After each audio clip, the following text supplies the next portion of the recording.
Welcome to this interview from Teachers Who Coach. We are a collective of teachers, coaches and teachers who coach, whose mission is to connect coaches and educators together and bring a coaching culture to the world of education. We are not a place that's just about creating content. We do create content like this interview, but we are primarily in the space for creating space for great conversations. We put on many live meetings, discovery sessions, practice coaching sessions, project groups, polls and interviews that involve our membership, and you can become a member for free. All the resources that we provide are free, and all of the sessions that we run are free to access as well. You can join us through the Teachers Who Coach microsite. That can be found also on the Teachers Who Coach LinkedIn page, and you can join us through either of those. You can find buttons to press register on the Teachers Who Coach site. You can access on there our membership that's into the several hundreds now as we're recording this, and you can have conversations with coaches and with educators and get a free sample of coaching from the coaches who are making that available at this point. So one of the coaches in our group is David Rendle, and he joins us today. David is a self-employed executive coach, a former teacher trainer. He's also a tutor and an artist. A humanities educator for over 20 years, David has more recently worked in teacher training in a variety of lecturing and tutoring roles. He offers coaching for students, athletes and educators, and is a certified coaching supervisor. Welcome to the interview, David. Thank you. Thank you. And it's a pleasure to meet you. It's good to have had conversations with you in the last couple of weeks about what you do. So I'd like to begin with, I suppose, with your background in education as a former humanities teacher. How does your expertise and love of geography and the humanities inform the coaching you provide? I would say it's less about my academic interests, my academic teaching. I love geography, and I've always enjoyed geography. I see a more obvious link between my pastoral role as a teacher and the coaching, and obviously, 20 years of teaching. One is involved in pastoral support of students, which requires one to develop some emotional intelligence, we hope, and some coaching skills, although I wouldn't have called them coaching skills at the time, and certainly plenty of mentoring of young people, and actually, mentoring of new recruits into the teaching profession as well. So that's kind of my background. That links nicely with the coaching. Also, I currently do a great deal of coaching of neurodiverse adults in the workplace through an organisation, and obviously my experiences of teaching neurodiverse students, of which we had many in the school I taught at, over the years, has given me, gave me insights into that set me off on the training of coaching neurodiverse adults. So there is a link there as well.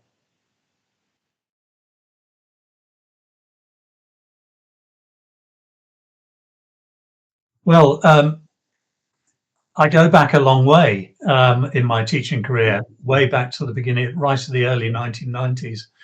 And I have learnt about neurodiversities over that time, and certainly, neurodiversity awareness grew in the teaching profession over my experience. So I grew with that. So learning a lot about the neurodiversities, the challenges and also the strengths that are associated with them through interacting with students, supporting students over the years, was a great starting point to learning how to coach adults with neurodiversities. I think it just sort of gave me a real awareness and an openness of mind, to be ready to learn more about neurodiversities. as I've developed in my coaching practice. Beautiful myself. I found that fascinating in that working with neurodiversity or people with neurodiversity creates a curiosity into how they think, and we both know a big part of coaching is about reframing, and what great work there is being done now in reframing neurodiversity from something that can be seen as negative to something that is positive. So what do you feel coaching's role is in that? Well, interestingly, the coaching role, I see it, is very much about that reframing, to a more strengths-based approach. So often, and in fact, almost without exception, I find that my adult clients come to coaching with often really poor morale. They're feeling sort of beaten down by the challenges as they see them, the misunderstandings, the lack of awareness in the workplace, the lack of reasonable adjustments, and so on. We've still got a long way to go in that respect. And so, just to help them to appreciate that their neurodiversity can bring it with it, really key strengths, and insights that their colleagues might not have, is often a very important starting point.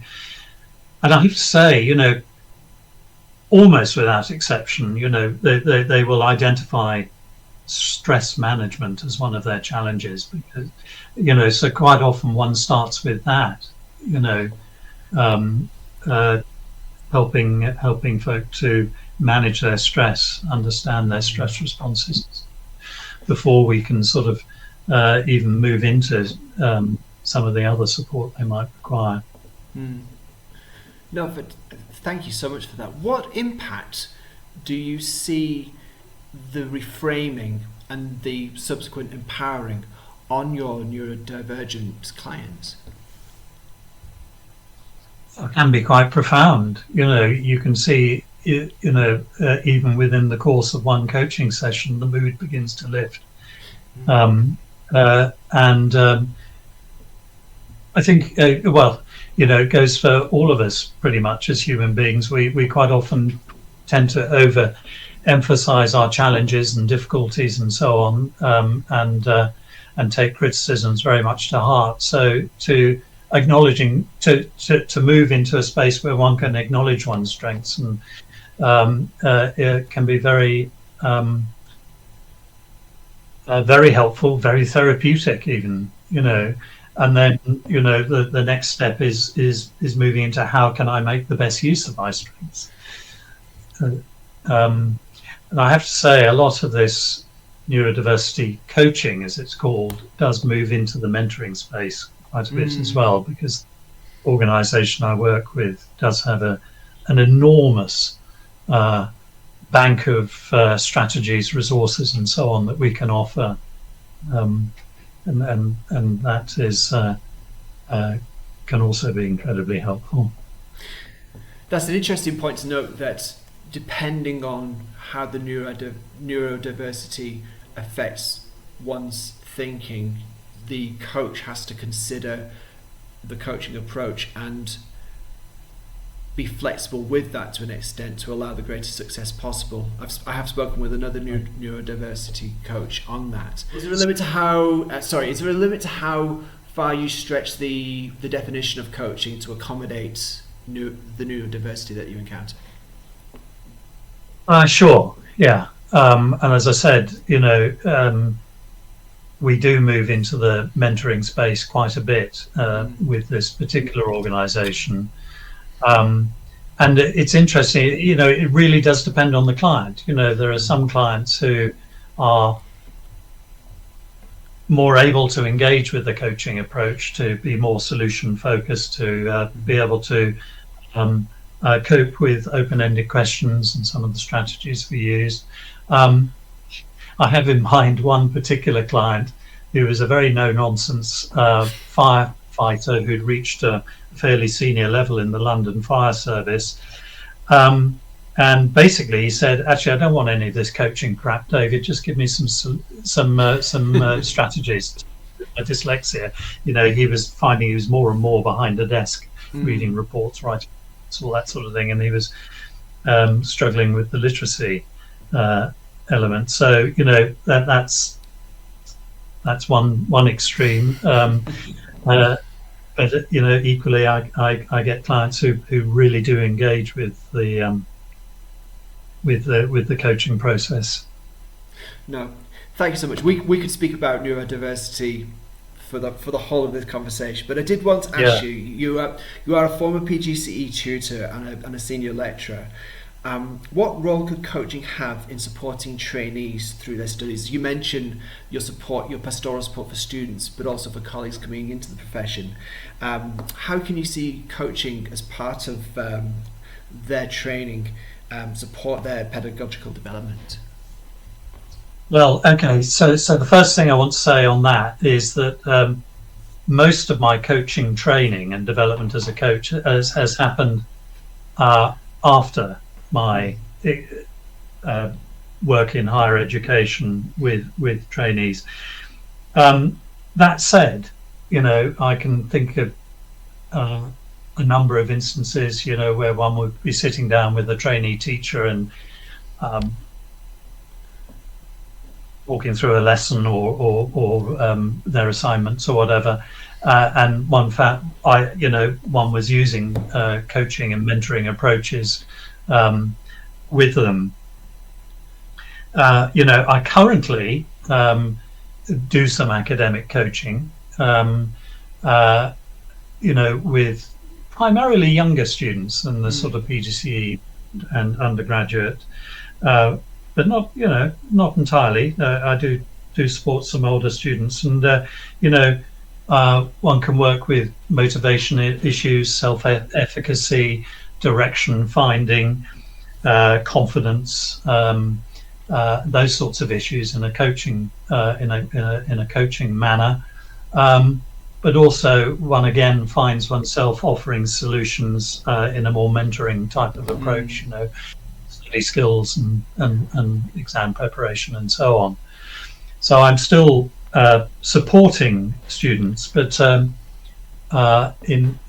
the umbrella of sort of academic coaching.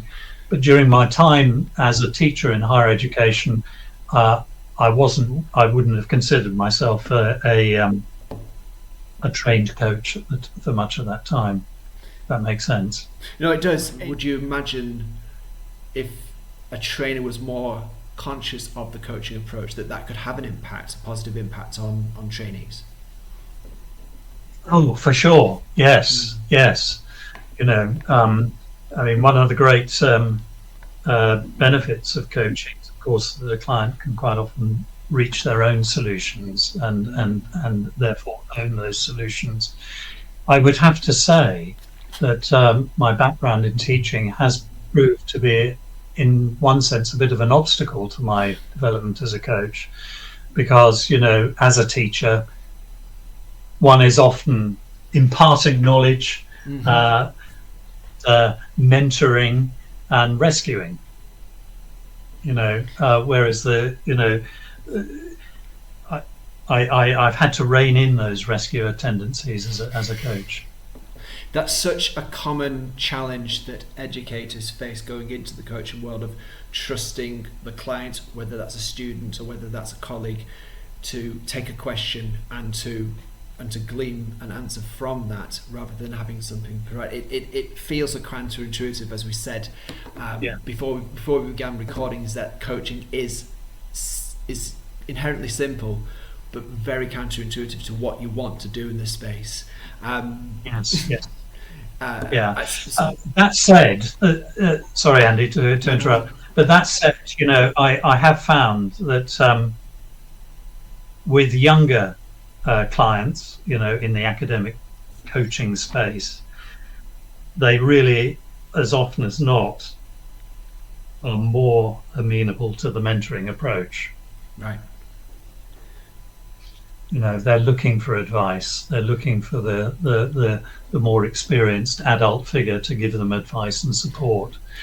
No, thank you so much for that answer. And it's great to look back, because there will be coaches and there'll be teachers on Teachers Who Coach at different stages of their career who will be arriving at coaching at different times, and there'll be many who will want to remain in class and take the coaching mindset and the coaching approach in. So it's really great to hear from somebody like you who's got so much experience to look in hindsight as to how coaching can enhance what your roles from the past.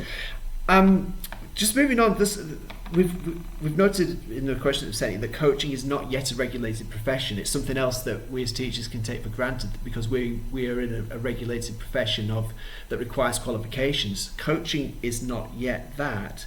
How has your ILM Level 7 executive coaching training supported your own coaching?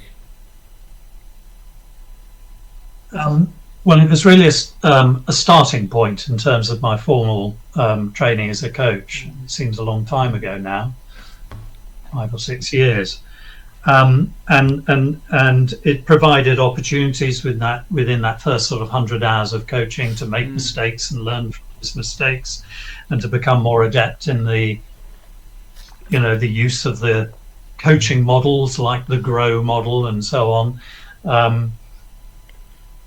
So I would suggest that that was really just the first step. Subsequently, I've become accredited through the Association for Coaching as an executive coach, and that was much more formative, really. I could use the benefit of the hindsight of the 3 or 4 years I'd had of coaching experience behind me, lessons I'd learned from that. I understood far more about my development as a coach from the initial early stages, doing my ILM training. There was the GROW model and the OSCAR model, and these other models, I can't even remember them now, and how one felt one had to sort of use the models to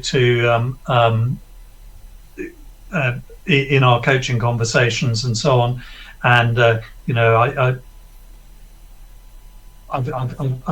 I've subsequently become far more intuitive in my approach, and as I was saying earlier to you, much of my coaching is really based around sort of a sense of mutual curiosity and discovery with a client.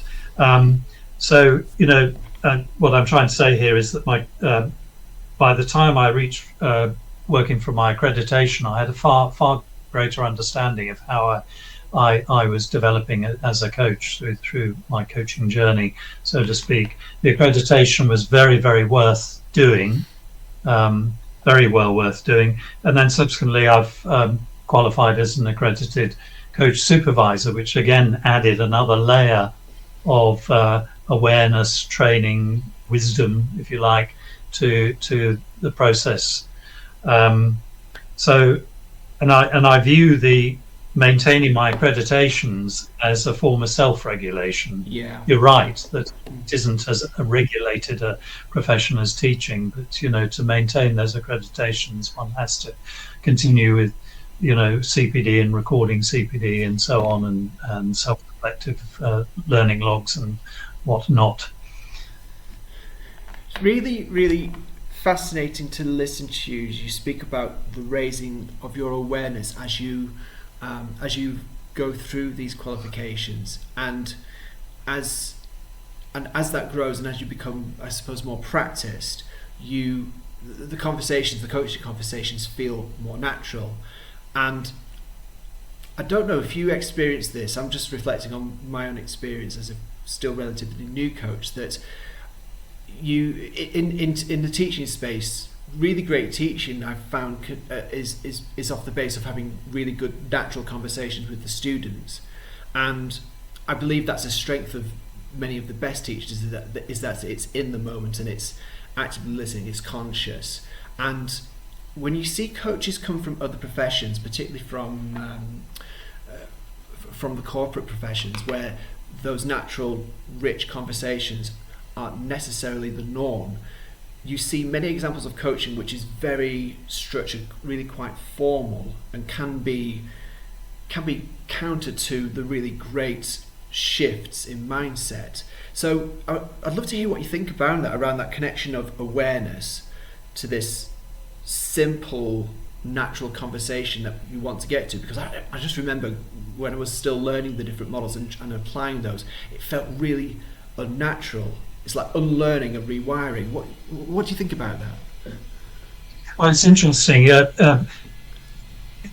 I felt I almost took a step back to take a step forward when I started my supervision training, because there was a whole new set of models to learn and theoretical approaches. And I reflected at the time, gosh, I'm having real problems applying the seven-eyed model to supervision, which is one of the I can't keep all the different bits in my head, and I thought, well, hang on, I was in exactly the same position, when I started my coach training with the GROW model and so on.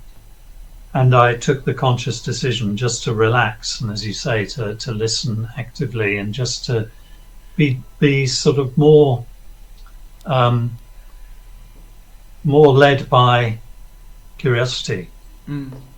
Yeah. And a sense of mutual discovery. I mean, the supervision space is, I find it less hierarchical than perhaps coaching can be. In fact, my own supervisor doesn't call it supervision; he calls it co-vision, which I think is a lovely term to use.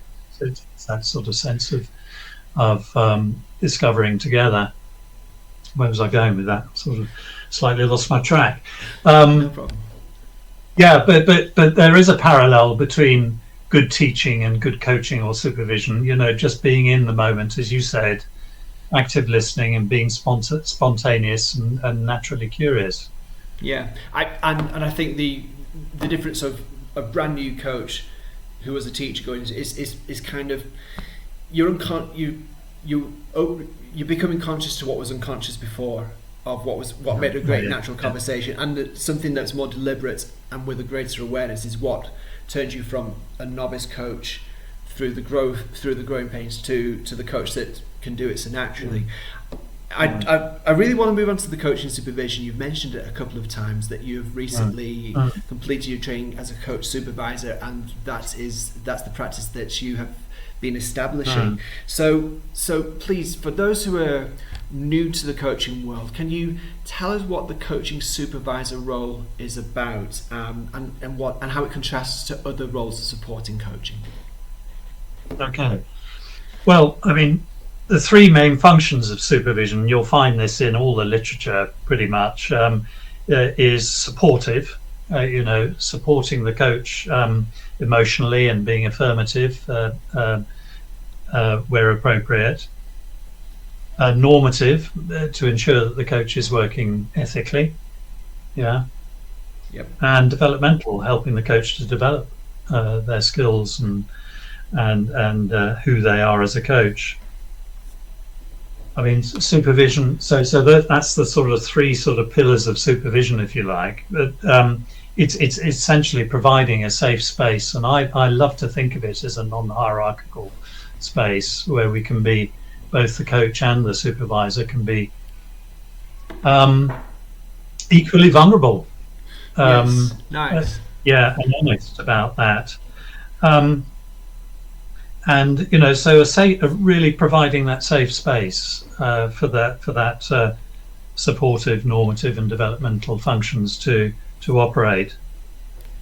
On a more professional footing, it's worth mentioning that if any coach out there is aiming for accreditation, they need to have a record of regular supervision.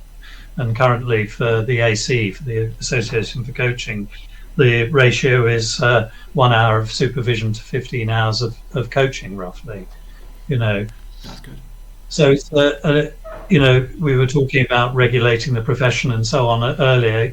Supervision is very, very much part of that. And I've been quite surprised, in my supervision training, where I was offering free supervision as part of my training.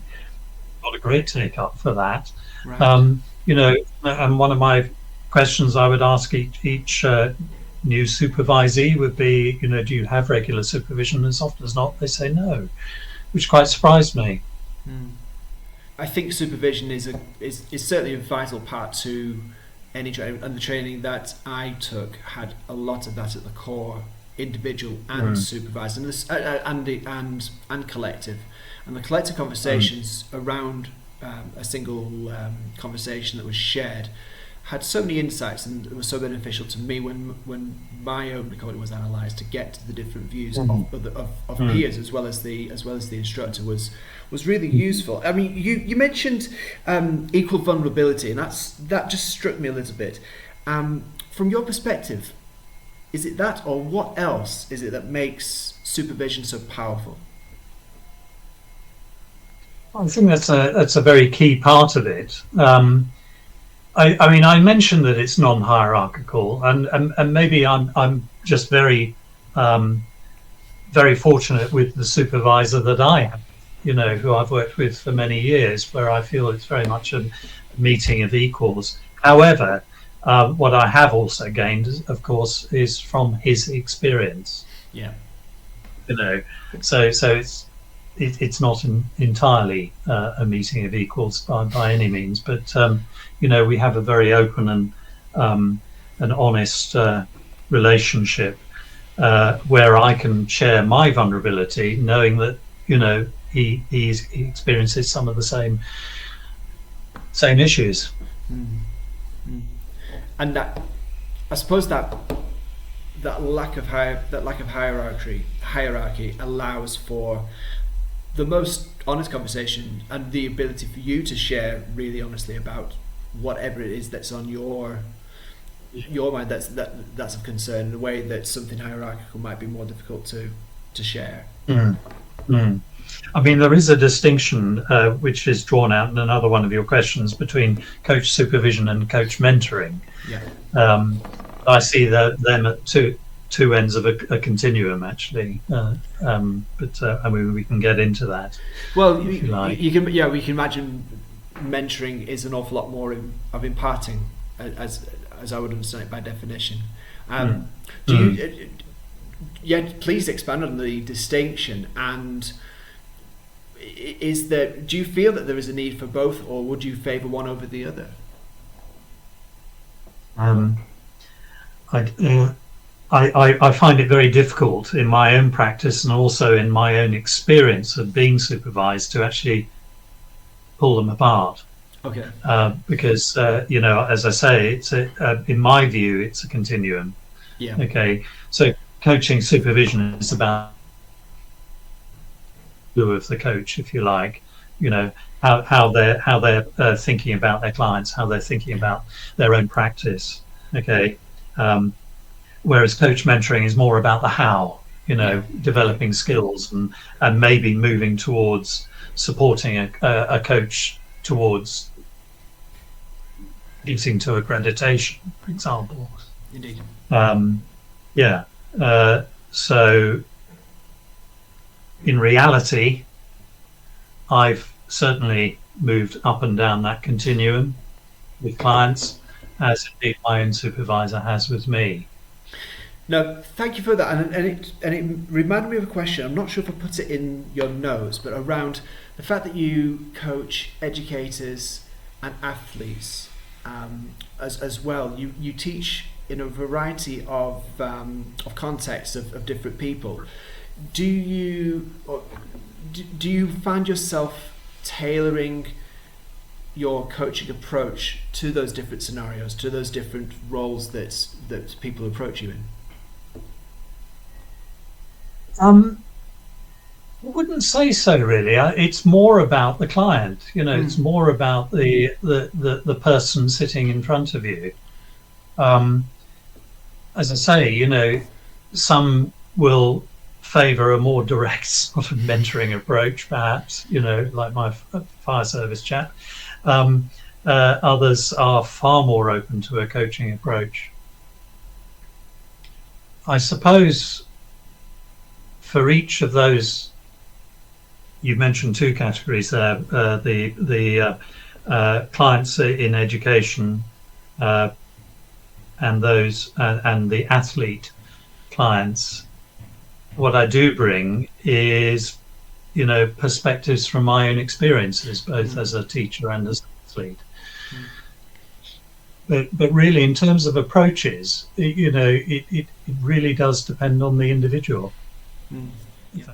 So, David, I'd love you to tell me about what you mentioned before around staff coaching program that you were able to observe. It's something that I went through. It's how I discovered coaching, was actually being part of a staff team and developing a team of staff that brought coaching to the wider team to support them pastorally, and particularly through a time of COVID. So yeah, feel free. Could you tell us about the staff coaching that you saw and what you observed? Yeah, this was early in my coach training, and I saw that there could be a link between my background in teaching and coaching, and I discovered somehow that one of the local secondary schools, was in the process of setting up coaching as a staff development tool.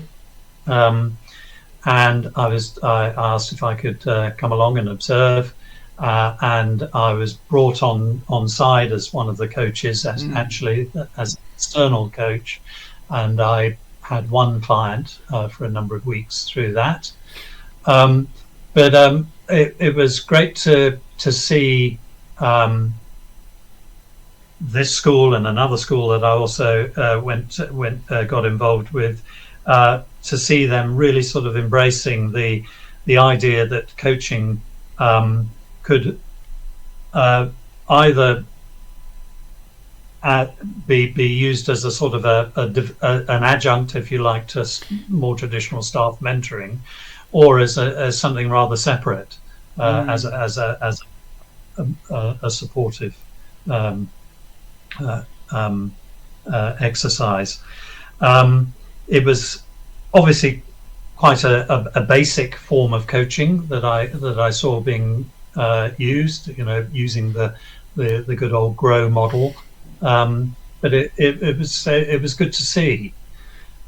I had a less positive experience at another school that were also setting up what they called a coaching program, but it was very much more of a management tool, and at the time I said I wouldn't be involved. I didn't want to be involved in it because these senior managers were wanting the coaches to report back in some detail about conversations, and I wasn't comfortable with that. So I'd be interested to see, how coaching by staff for other members of staff in schools is developing. You're the second interview that's touched on the range and how far that definition of coaching goes, and how unfortunately there have been clients out there who have gone to this thing labeled coaching and have had a really negative experience from that, because coaching's been contorted into something that it was never supposed to be, it becoming part of accountability, which is external accountability, which is not the point. Just to throw in one very final question on this, that early on in your answer you spoke about how you saw the relationship between coaching and teaching, and I think any teacher who resonates with coaching has that penny drop moment of what was that for you?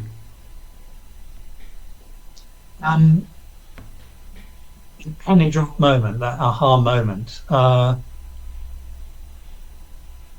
think for me, going into the school to see a coaching program being developed to support staff just seemed so right. It seemed so obvious, and I was, why hadn't we thought of this before? As opposed to the more traditional somewhat more hierarchical mentoring and lesson observation programs that we're familiar with. So I suppose that was the, it just seemed so obvious and so right. I'm aware of time. I've got just a couple more questions to ask if that is Sure. okay.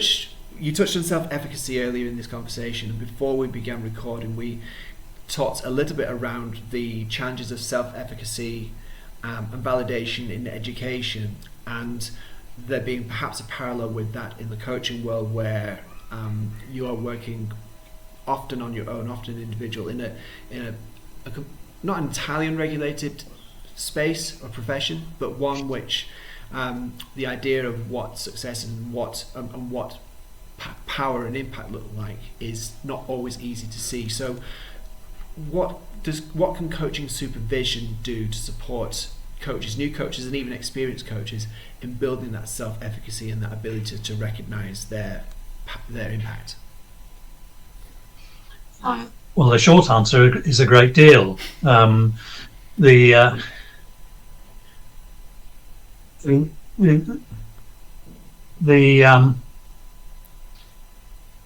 coaches, along with much of the human race, are full of self-doubt. Are we doing a good job? And it's often very, very affirming to hear a supervisor say, yes, I believe you are doing a good job because you're doing X, Y, and Z. I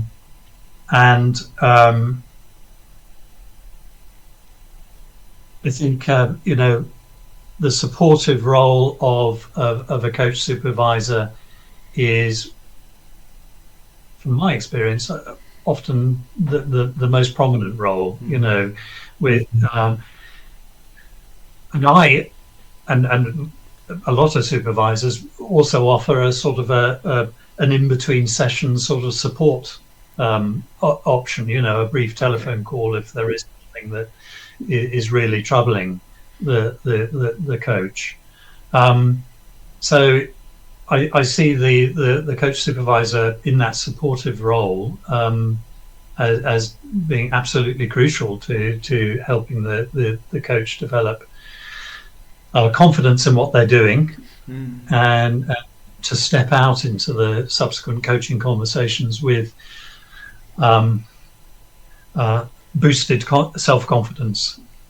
And sometimes, even in one supervision session, you can see the mood lift through the session. The coach, you can see their facial expression change, their body language change as they're building themselves up again.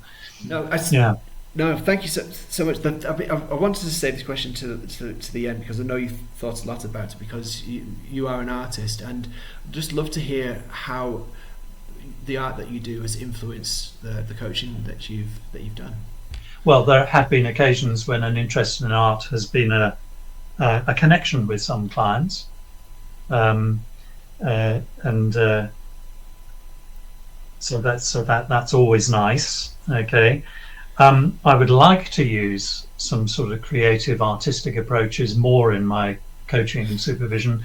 It's a little bit limited by, the online space. Yes.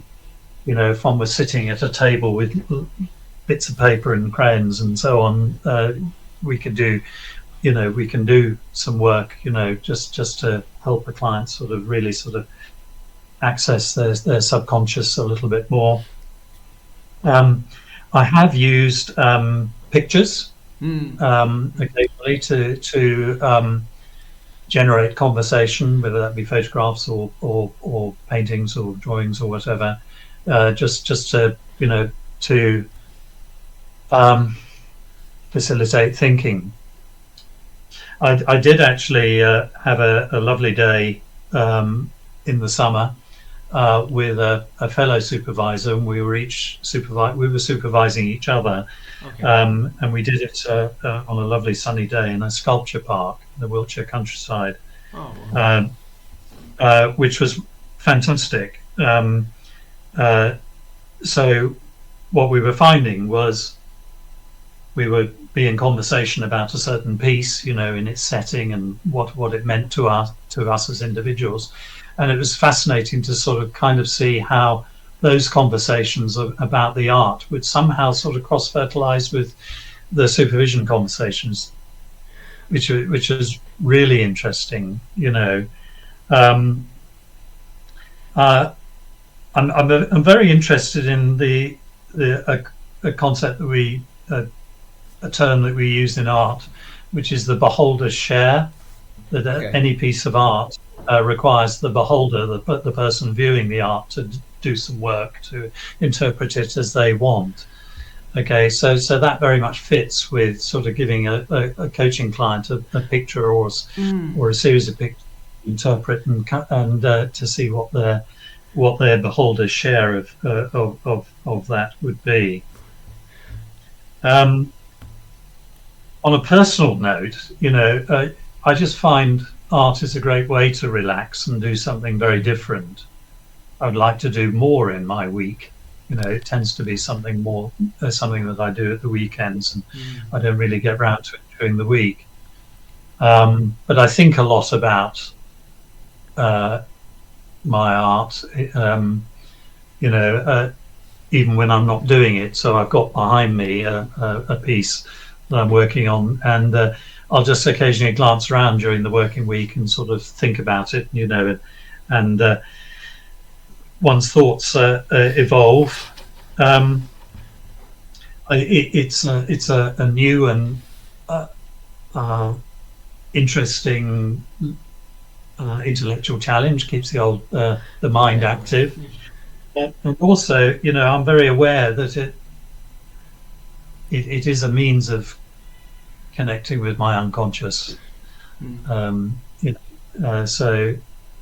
And I suppose, I haven't really thought about this very much, I suppose my own interaction with art will, at some point, influence my use of art more in my coaching practice. And I'd be interested to see how that might develop. Well, I imagine I can only imagine in some ways it's possibly already happening, because and I'm only speaking as a musician, and how that transposes, whether that's subliminal or whether that's explicit. The metaphor that can come from engaging in a creative activity that can lead you either as a coach to finding a question that somebody who's not engaged in a creative process wouldn't be able to find. But then even that idea of the beholder's share, and taking this full circle in our conversation back to neurodiverse clients, around whether a question or a prompt, a picture, could elicit incredibly creative answers from your neurodiverse clients that you would never imagine based on a prompt. And does that create new possibilities for them to move forward, or new thinking? What are your thoughts around that? Well, I think there are great possibilities there. It's something that I haven't done very much of as yet, and it's as you ask the question, I'm just sort of thinking, you know, I wonder what. I mean, I'm looking at a beautiful picture right now, not one of mine. You know, it's eliciting a response for me, and how might that work with any clients, whether they be neurodiverse or otherwise? But I think this is something that I would like to explore more. And certainly my experience of walking around the sculpture park with a like-minded fellow coach and supervisor was so thought-provoking. So maybe that's an approach. Maybe walking with in a sculpture park or around an art gallery. And there could start a whole other conversation, because I'm particularly interested in coaching outdoors and coaching in nature, which can be a prompt in itself. Done a bit of that. Yeah. I'd love to almost specialise in that, going down the line, because of the whole big topic. Completely. Yeah. We better end there, but David, thank you so much for your time that you've given, and for the thought and consideration that you've put into all of the answers. We'll put David's contact details in the description of this video, wherever you find it. And I'm sure I know you can find David Rendle as well on LinkedIn as too. But thank you so much for your time, and thank you for being part of this interview with Teachers Who Coach. Well, thanks for the opportunity, Andy.